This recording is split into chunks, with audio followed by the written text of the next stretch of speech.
জাতির জনক বঙ্গবন্ধু শেখ মুজিবুর রহমানকে সপরিবারে হত্যার পর বাংলাদেশে মুক্তিযুদ্ধের চেতনাকে ভুলুণ্ঠিত করতে নানামুখী ষড়যন্ত্র শুরু করে ঘাতক গোষ্ঠী। বাঙালি জাতির সোনালী স্বপ্নের আকাশে আসে ঘোর অমানিসার আঁধার। দেশ ও দলের ক্রান্তিকালে ১৯৮১ সালে ফেব্রুয়ারিতে অনুষ্ঠিত আওয়ামী লীগের জাতীয় সম্মেলনে বঙ্গবন্ধু কন্যা শেখ হাসিনাকে সংগঠনের সভাপতি নির্বাচিত করা হয়। শেখ হাসিনাকে স্বদেশে প্রত্যাবর্তন করতে না দেওয়ার জন্য সব ধরনের প্রতিবন্ধকতা সৃষ্টি করা হলেও সামরিক শাসকের রক্তচক্ষু আর নিষেধাজ্ঞা উপেক্ষা করে ১৯৮১ সালের ১৭ মে প্রিয় স্বদেশ ভূমিতে প্রত্যাবর্তন করেন শেখ হাসিনা। অঙ্গীকার করেন আধার ভেদ করে সোনার বাংলা গড়ার। বঙ্গবন্ধু কন্যার ৪৪তম স্বদেশ প্রত্যাবর্তন দিবস উপলক্ষে শোভাযাত্রা ও সমাবেশের আয়োজন করে ছাত্রলীগ। বৃহস্পতিবার ঢাকা বিশ্ববিদ্যালয়ের মধুর ক্যান্টিন থেকে শুরু করে রাজু ভাস্কর্যে এসে শেষ হয় শোভাযাত্রাটি।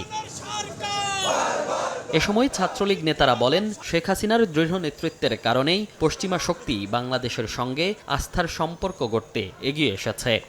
নগদে ৫০০ টাকা বা তার বেশি পেমেন্টে পেতে পারেন ঢাকায় জমিসহ ২০ কোটি টাকার পুরস্কার। শোষিতের অধিকার প্রতিষ্ঠার আন্দোলন এগিয়ে নিতে রাজপথে শেখ হাসিনা মুক্তির মন্ত্রণায় সারা বাংলার মানুষকে মন্ত্রমুগ্ধ করেছিলেন বলেই আজকে বাংলাদেশের মানুষ শোষণ নিপীড়ন থেকে মুক্তি পেয়েছে।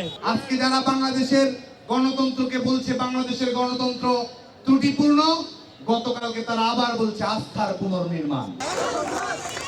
ছাত্রলীগ সভাপতি সাদ্দাম হোসেন বলেন, টেক ব্যাক বাংলাদেশ স্লোগানধারীদের দেশের জনগণ লাল কার্ড দেখিয়েছে।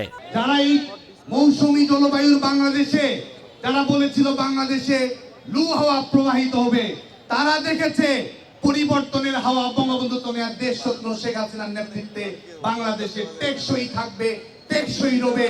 যারা বাংলাদেশের জনগণের সামনে বলেছিল টেক ব্যাক বাংলাদেশ, বাংলাদেশের জনগণ তাদেরকে রেড কার্ড দেখিয়েছিল।